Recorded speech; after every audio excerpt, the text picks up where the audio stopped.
네, 여러분 안녕하세요. 페르마타입니다. 페르마타의 전국 시도립교향악단 순례기 12번째 이야기인데요. 오늘은 공주시 충남교향악단의 제181회 정기연주회를 감상하러 충남 공주로 지금 향하고 있습니다. 제가 알아보기로는 이 공주시 충남교향악단이 1990년에 창단된 우리나라 최초의 도립교향악단이라고 해요. 그래서 오늘 관람이 굉장히 뜻깊은 관람이 될 것 같고요. 또 이름이 충남 도립교향악단이 아니고 공주시 충남교향악단이잖아요. 그 이유가 뭔가 알아봤더니 이 충청남도와 공주시가 공동으로 운영하는 형태를 취하고 있다고 해요. 조금 독특한 형태의 교향악단이라고 볼 수 있겠는데요. 그래서 이런 이름이 붙었다고 합니다. 사실 오늘 연주회가 원래는 지난 2월 달에 이 발렌타인데이 콘서트라고 해서 진작에 열렸어야 할 공연인데 이제 그때 코로나 사태로 인해서 공연이 연기가 돼버리는 바람에 이제 오늘까지 한 반년 정도 연기가 되고 오늘 이제 공연이 진행이 되는데요. 그래서 공연 제목이 보내지 못한 러브레터입니다. 그래서 오늘 프로그램이 굉장히 다채롭습니다. 마치 신년음악회를 떠올리게 하는 이 다채로운 프로그램을 오늘 감상할 수가 있겠는데요. 일단 왈츠 작품만 4작품이 있습니다. 베버의 무도회의 권유, 그리고 요한 스트라우스의 아름답고 푸른 도나우강이라는 왈츠, 그리고 생상스의 교향시 죽음의 무도, 그리고 차이콥스키의 발레 음악, 호두까기 인형 모음곡 가운데 마지막 작품인 꽃의 왈츠, 이렇게 4개의 왈츠 작품이 있고요. 또 바이올린 협주곡이 있습니다. 베토벤의 로망스 2작품, 그리고 피아노 협주곡으로는 거쉬인의 랩소디 인 블루가 있겠고요. 브람스의 세레나데 1번 가운데 마지막 악장까지 오늘 연주가 다 될 예정입니다. 굉장히 친숙한 작품들이 많아서 굉장히 신나는 시간이 될 것 같아요. 특히나 이제 표제 음악이 굉장히 많은데요. 이 무도의 권유라는 작품은 이름에서도 알 수 있듯이 과거 서구의 이 무도의 풍경을 이제 음악으로 표현한 작품이라고 볼 수가 있겠는데, 서주부, 그 다음에 이제 메인 왈츠, 그 다음에 후주부가 따로 붙어요. 근데 이제 관객들이 낚이기가 쉬운 게 이 왈츠가 바른 마침으로 끝나요. 누가 봐도 악곡이 끝나는 것 같은 분위기를 풍기는데 그 뒤에 정말 생뚱맞게 조용한 후지부가 딸려 붙는단 말이에요. 그래서 이 왈츠가 끝남과 동시에 이제 관객들은 당연히 작품이 끝난 줄 알고 박수를 이제 보냈다가 알고 보니까 작품이 끝난 게 아닌 이제 그런 에피소드들을 저는 몇 개 접해본 적이 있는데요. 이 후주부가 붙은 이유는 이제 왈츠를 다 춘 다음에 이제 춤을 청했던 남성이 이제 여성을 이제 원래 자신의 자리로 이렇게 에스코트 해주면서 이제 마지막 작별 인사를 하는 뭐 이런 풍경을 묘사했다고 합니다. 그래서 후주부가 따로 붙었다고 하고요. 그리고 이 생상스의 죽음의 무도, 이제 교향 시인데요. 시의 내용이 굉장히 그로테스크하거든요. 할로윈 밤에 해골이 무덤에서 나타나서 바이올린을 켜면서 이제 막 춤을 추다가 이제 동이 트니까 다시 무덤으로 들어간다는 뭐 이런 약간 그로테스크한 내용의 시를 이제 교향악으로 만든 건데요. 이렇게 내용만 들어보면 굉장히 으스스하고 음침하고 뭔가 무시무시할 것 같은 느낌이 들지만 이제 생상스는 이런 내용을 이제 왈츠로 풀어냈기 때문에 굉장히 재치 넘치고 신나고 흥겨운 악곡을 감상할 수가 있겠습니다. 이제 리스트도 같은 제목으로 죽음의 무도라는 이제 피아노 작품을 쓰기도 했는데 이제 그 작품 같은 경우에는 굉장히 어두침침하고 무거운 작품이거든요. 근데 그거와 상반되게 이 생상스의 교향시는 굉장히 활기찬 왈츠 작품으로 구성이 되어 있습니다. 그래서 그 점 역시도 굉장히 기대되는 대목 중에 하나고요. 오늘 협연자가 2분이나 나오시거든요. 바이올리니스트 윤동환, 그리고 피아니스트 박진우, 이렇게 2분이 협연을 하십니다. 그래서 그 협연 작품들은 또 어떤 모습을 보여줄지 굉장히 기대가 되는 대목이고요. 이게 장맛비가 정말 무시무시하게 내려요. 원래 제가 이 프롤로그를 이제 그 연주에 가는 길 이제 주행을 하면서 보통 촬영을 하는데 이 유리창에 이 빗방울이 떨어지는 소리 때문에 제 목소리가 다 묻혀가지고 못 쓰겠더라고요. 그래서 지금 차를 정차시켜 놓고 지금 다시 촬영을 하고 있는 거거든요. 네, 공주 문예회관에 도착을 했습니다. 근데 너무 일찍 왔나? 사람이 없네요. 사람이 한 명도 없어요. 제가 한 1시간 정도 여유있게 왔거든요. 근데 너무 일찍 왔나봐요. 여튼 그러면 저는 이제 공주시 충남교향악단의 정기연주회를 관람하고 나와서요, 오늘 공연 어땠는지 영상으로 리뷰를 남겨보는 것으로 하겠습니다.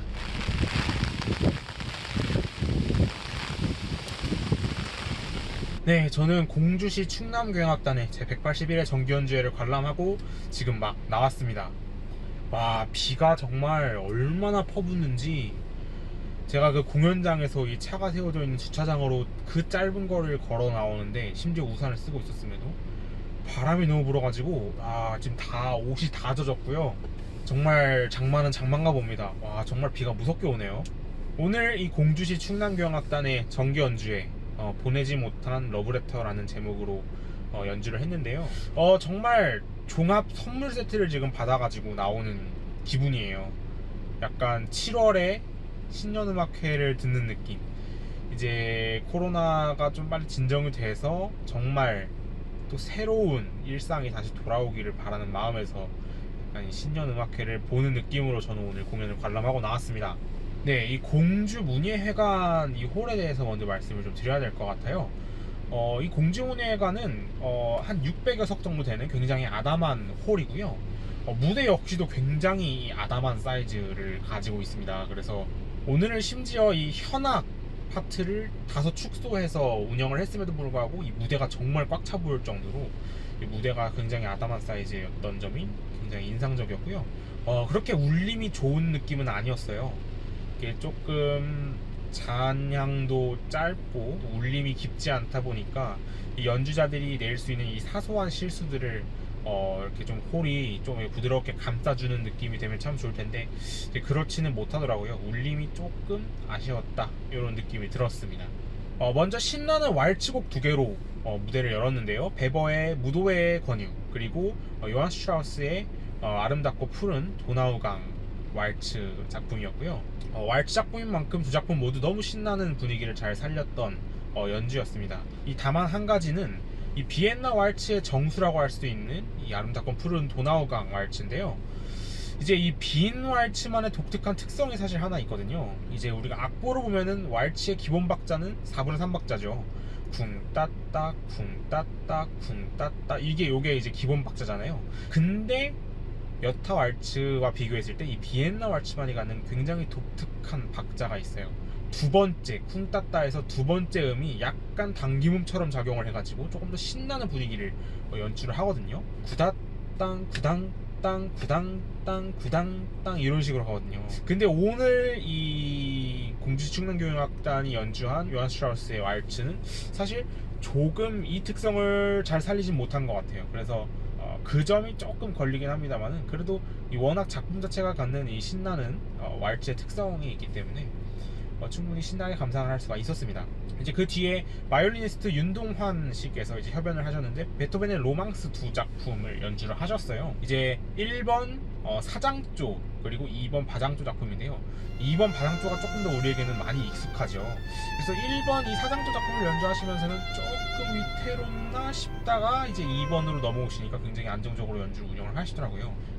잠깐 나오셔서 이제 지휘자분이랑 인터뷰도 했는데, 이 로망스 작품이 이제 관객들이 듣기에는 굉장히 단순해 보일 수 있는데 이 연주자 입장에서는 굉장히 까다로운 파트가 많다고 해요. 그래서 저도 이제 생각하기로 곡이 그렇게 어렵지 않겠는데, 뭐 기교가 많은 것도 아니고 뭐 단순한데, 이렇게 생각을 했는데 또 연주하시는 분 입장에서 그렇게 말씀을 하시니까 또 의외로 어려운 면이 있구나, 이런 걸 좀 느낄 수 있었습니다. 이제 2부에는 피아니스트 박진우 씨께서 거쉬인의 랩소디 인 블루를 협연을 하셨습니다. 이 홀의 울림이 조금 다소 아쉽다 보니까 이 피아노의 매력적인 사운드를 이 퍼커션이나 브라스 같은 파트들이 조금 잡아먹으려는 현상을 조금 보이긴 했습니다만은 충분히 그래도 인상 깊은 연주였고요. 특히 이 피아니스트 박진우 씨의 이 협연이 굉장히 저는 인상 깊게 봤어요. 그리고 이제 이어진 생상스의 교향시 죽음의 무도, 그리고 차이콥스키의 포체 왈츠, 그리고 브람스의 세레나데 1번 가운데 마지막 악장까지, 이제 처음에 이 베버의 무도회 권유 연주할 때는 다소 조금 뭔가 안 맞는 느낌이 드는데 했는데, 이제 뒤로 점점 오면 올수록 뭔가 이제 더 단단하게 맞아지는 그런 느낌을 받았거든요. 그래서 이제 오늘 이 연주회가 공주시 충남교향악단이 이 코로나 사태 발발 이후에 갖는 이제 첫 번째 이 대면 관객을 함께 모시고 하는 연주회라고 들었는데 이 감을 잡는데 조금 시간이 걸렸던 것 같아요. 그래서 초반부에 연주했던 이 작품들은 다소 이 투박한 사운드가 조금 튀었습니다만은 이 뒤로 넘어오면서는 굉장히 안정적인 연주가 돋보였습니다. 그리고 마지막으로 이 앙코르 곡으로 이제 엘가의 애니그마 베리에이션, 수수께끼 변주곡 가운데 9번째 변주인 이 님로드를 연주를 하셨습니다. 굉장히 인상 깊게 들었고요. 공주시 충남교향악단의 이 윤승업 상임지휘자께서는 굉장히 요새 보기 힘든 유형의 지휘자이신 것 같아요.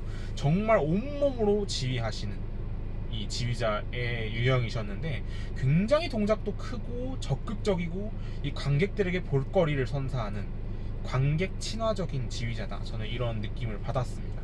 요새 이런 지휘자분들을 많이 못 본 것 같거든요. 근데 오늘 이 윤 지휘자께서 이런 모습을 또 오랜만에 보여주셔가지고 네, 이렇게 해서 공주시 충남교향악단과 함께했던 이 페르마타의 전국 시도리교향악단 순례기 12번째 이야기였습니다. 저는 이제 다가오는 7월 28일 전주로 갑니다. 이 전주시립교향악단이 준비한 이 차이콥스키 작품들을 만나러 가는데요. 차이콥스키의 피아노 협주곡 1번 그리고 심포니 6번 비창교향곡을 준비했다고 들었어요. 또 공교롭게도 서곡으로 이 수수께끼 변주곡 가운데 님로드 변주를 준비를 하셨다고 했는데 오늘 또 이 앙코르 곡으로 이거를 먼저 한번 들어가지고 다음 주 이 전주에서 감상하는데 굉장히 큰 도움이 될 것 같습니다. 네, 그러면 페르마타의 전국 시도리교향악단 순례기 13번째 이야기 전주시립교향악단의 이야기로 저는 다시 만나 뵙도록 하겠습니다.